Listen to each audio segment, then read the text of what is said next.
लोग के पास जो अगला टॉपिक यहाँ पर है 4.4 और वो है कौन सी? यौन संचारित संक्रमण। अभी तक जो हम लोग पढ़े हैं वो इससे बचने का उपाय पढ़ चुके हैं। यानी यौन संचारण के द्वारा जो होने वाला रोग है, यानी यौन असुरक्षित यौन संबंध बनाने से जो होने वाला रोग होता है, जो इसके द्वारा ट्रांसमिटेड होते हैं, एक पर्सन से दूसरे पर्सन में फैलने का काम करता है। जब हम इस बीमारी के बारे में पढ़ते हैं तो इसे पढ़ने से पहले जो पिछला वाला टॉपिक था वो ये टॉपिक था कि हम किस प्रकार से इस संक्रमण से अगर किसी व्यक्ति के अंदर तो उससे बचने का क्या क्या उपाय हो सकता है, किस प्रकार से हम ऐसा सुरक्षित उपाय यौन संबंध में अपनाएं जिसके द्वारा हमारा जनसंख्या भी नियंत्रण रहे और कहीं ना कहीं हमारा बीमारी भी कंट्रोल रहे, जो कि इस यौन संचारण के द्वारा होता है।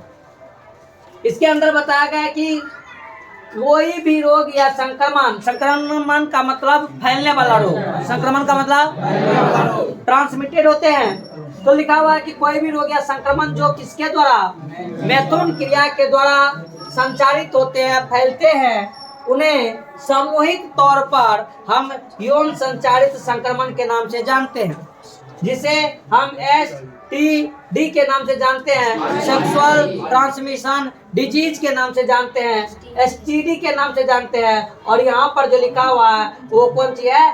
STI। कौन सी है? सेक्सुअल ट्रांसमिटेड आई से इन्फेक्शन। कौन सी? या इन्फेक्शियस। कौन सी? कौन सी?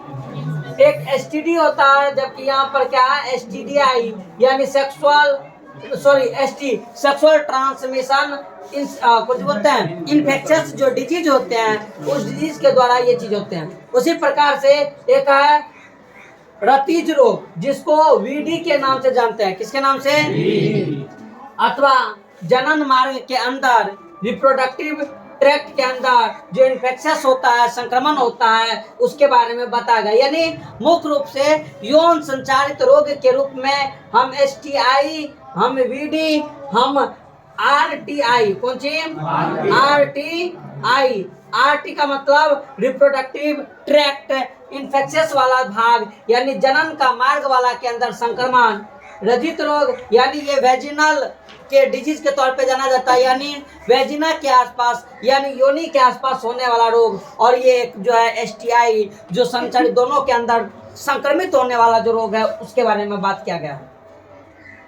इसके अंतर्गत जो रोग आता है उस रोग का नाम है, एक का सुजाक, इंग्लिश में बोले तो गोनेरिया। दूसरा जो रोग है इसके यौन संचारित रोग सिफिलिस। तीसरा जो है हर्पिस। चौथा जो है ये जननिक परिसर्प, जिसको हम जेनेटल हर्पिजा के नाम से जानते हैं, हर्पिस के नाम से जानते हैं।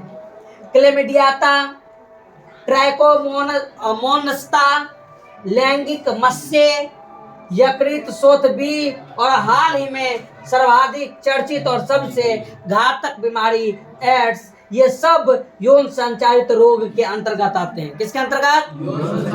किसके अंतर्गत? जिसमें पहला कौन सा है? Gonorrhea, syphilis, herpes, genital herpes, क्लेमिडियाता, ट्रैकोमोनस्ता, लैंगिक मस्सा, यकृत, हेपेटाइटिस बी इसको नाम से जाना जाता है, और सबसे इम्पोर्टेंट कौन सी? एड्स। ये सारा का सारा बीमारी याद रखना है जो किसके द्वारा होता है? यौन संचारित।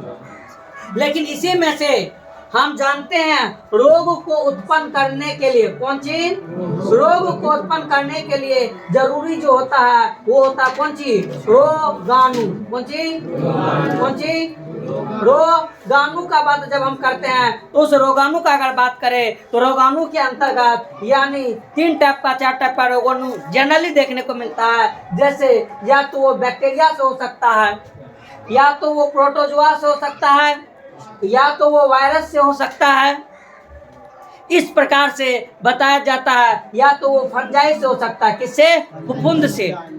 ये वो सूक्ष्म जीव होते हैं, बैक्टीरिया, प्रोटोजोआ, वायरस, फंजाई, ये सब वो रोगाणु उत्पन्न करने वाले जीव है जो किसी ना किसी के थ्रू बताया जाता है कि हमारे शरीर में पहुंचता है, और पहुंचने के बाद क्या उत्पन्न करता है? रोग उत्पन्न। कौन सी करता है? क्या उत्पन्न करता है? रोग उत्पन्न करने का काम करता है। और वही बात यहाँ पर लिखा हुआ है कि जैसे गोनेरिया, सिफिलिस, ये सारे के अंदर कुछ ऐसे है जो कि बैक्टीरिया के द्वारा होता है, कुछ ऐसा है जो वायरस के द्वारा होता है, जिसको हम एक एक करके चार्ट के थ्रू में लिख देंगे।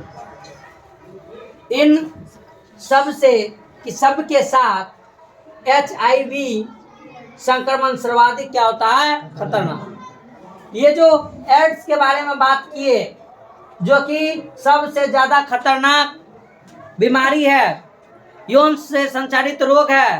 हालांकि सिर्फ यौन से संचारित रोग ये नहीं है, किसी और भी के थ्रू भी हो सकता है, लेकिन जनरली जब देखने का बात करते हैं तो ये एड्स HIV यानी एक वायरस, HIV जो वायरस होता है उसके कारण ये होने वाला एक रोग है, जो कि बताया जाता है कि जब हो जाए तो आदमी का मृत्यु निश्चित है, फिक्स है।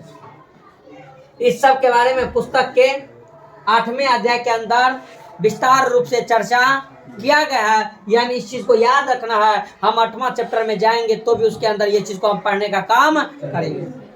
यहीं तक नहीं, आगे क्या बोला गया है देख लो कि इनमें से कुछ संक्रमण जैसे कि यकृत शोथ बी, हेपेटाइटिस बी, क्या बोला गया कि इनमें से कुछ संक्रमण जैसे कि यकृत शोथ बी, HIV के संक्रमण एक संक्रमित व्यक्ति के साझे प्रयोग करने वाली सुई के थ्रू भी, शाल क्रिया यानी मेडिकल रूप में जो यूज होने वाला सामान है उसके द्वारा, औजार यानी दाढ़ी सब जो बनाते हैं उसके लिए जो शेविंग ब्लेड सबका यूज करते हैं, ऐसा कोई भी चीज जिसके द्वारा एक व्यक्ति से दूसरे व्यक्ति के अंदर उसके ब्लड का ट्रांसफ्यूजन या उसके बॉडी के फ्लूइड का ट्रांसफ्यूजन, द्रव का ट्रांसफ्यूजन एक व्यक्ति से दूसरे व्यक्ति में गया तो उस कंडीशन में ये एड्स जैसा खतरनाक बीमारी हो सकता है। तो सिर्फ ये यौन संचारित रोग ही नहीं है, ये कहीं ना कहीं किसी और भी चीज पे निर्भर करता है इस रोग को होने के लिए जो यहाँ पर दिया हुआ है। जैसे पहले के समय में एक सुई का उपयोग 3-4 गो के लिए करते थे, इससे भी उसी सुई से दिया जाता था, उससे भी दिया जाता था, उससे भी दिया जाता था।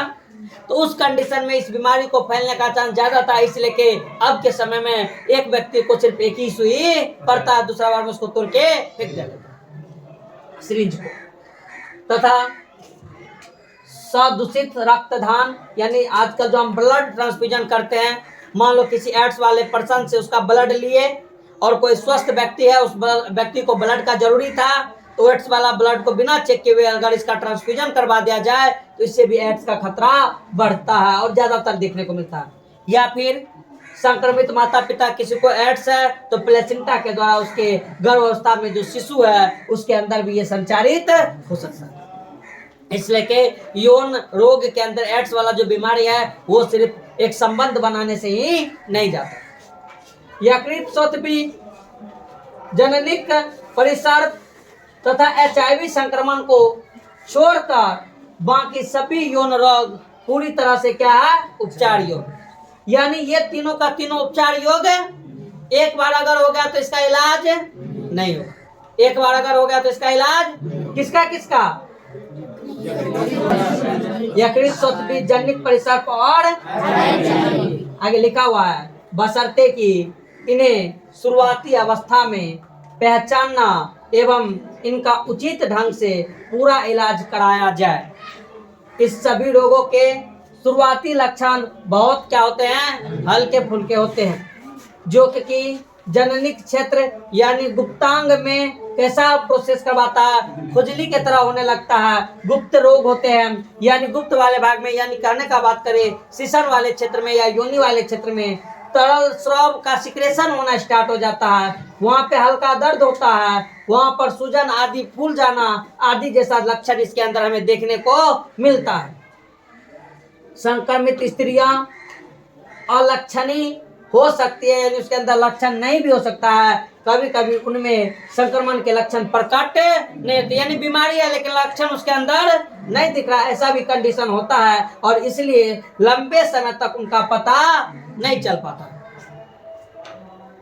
संक्रमण की प्रारंभिक अवस्था में लक्षणों का प्रकट न होना या उनका कम महत्वपूर्ण होना तथा यौन संचारित संक्रमणों से जुड़े सामाजिक कलंक का डर उस संक्रमित व्यक्ति को समय पे जांच तथा उचित उपचार से क्या कर देता है, रोक देता है। वही कि अगर हमको अगर हो गया तो हम किसी को बोलेंगे या ऐसे वैसे करेंगे तो लोग मेरे बारे में क्या सोचेगा, क्या कहेगा। इस चक्कर में कहीं ना कहीं बीमारी के चपेट में आता है और वो कहीं ना कहीं ज्यादा क्या करवा रहा है, नुकसान करवा रहा है। इसके कारण आगे चलकर और भी ज्यादा जटिलताएं पैदा हो सकती है, जो कि उस पेल्विक वाले रीजन के अंदर, उस जनन वाले भाग के अंदर वहां पे बहुत ज्यादा शोथ यानी फूलना, जैसे PID के नाम से जाना जाता है, पेल्विक इन्फ्लामेशन डिजीज। कौन सी बोला गया, PIV, पेल्विक इन्फ्लामेशन। इन्फ्लामेशन का मतलब शोथ होना, फूल जाना। तो वो डिजीज के नाम से हमें जानने का काम, PID के नाम से हम इसको जानने का काम करते हैं। गर्भपात, मृत शिशु जन्म, अस्थानिक सगर्भता, वंध्यता अथवा जनन मार्ग का कैंसर हो सकता है। यौन संचारित संक्रमण स्वास्थ्य समाज के लिए खतरा है, इसलिए इनकी प्रारंभिक अवस्था में पहचानना तथा रोग के उपचार को जनन स्वास्थ्य सेवा कार्यक्रम के अंतर्गत किसके थ्रू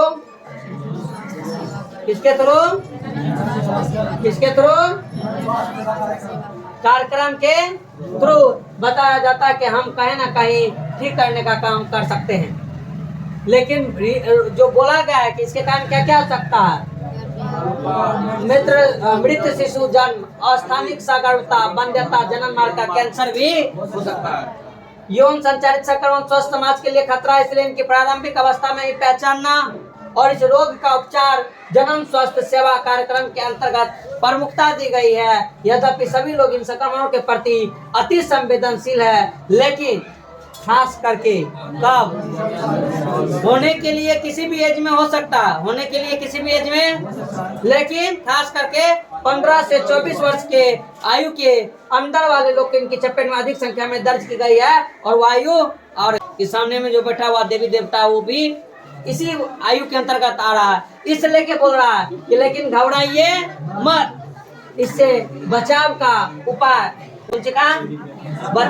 बचाव का उपाय किसके पास है, हाँ हम लोग के हाथ में है। आप इन संक्रमण को पूरी तरह से क्या कर सकते हैं, मुक्त कर सकते हैं, बशर्ते कि भविष्य में नीचे दिए गए, बोली पहला नियम क्या, किसी अनजान व्यक्तियों के साथ यौन संबंध ना रखे। मैथुन के समय सदा किसका उपयोग करें, कंडोम का इस्तेमाल करने की कोशिश करें। और यदि कोई आशंका है तो तुरंत ही प्रारंभिक जांच के लिए किसी योग डॉक्टर से मिले और रोग का पता चले तो उसका पूरा इलाज क्या करे, कराए। तो इस तरह से आप इस रोग से क्या कर सकते हैं, बच सकते हैं। इस रोग से क्या कर सकते हैं, अन्यथा आपको कहीं ना कहीं इसका असर पड़ सकता है। बोल बात समझ में आया, ये चीज हमें देखने को मिलता है।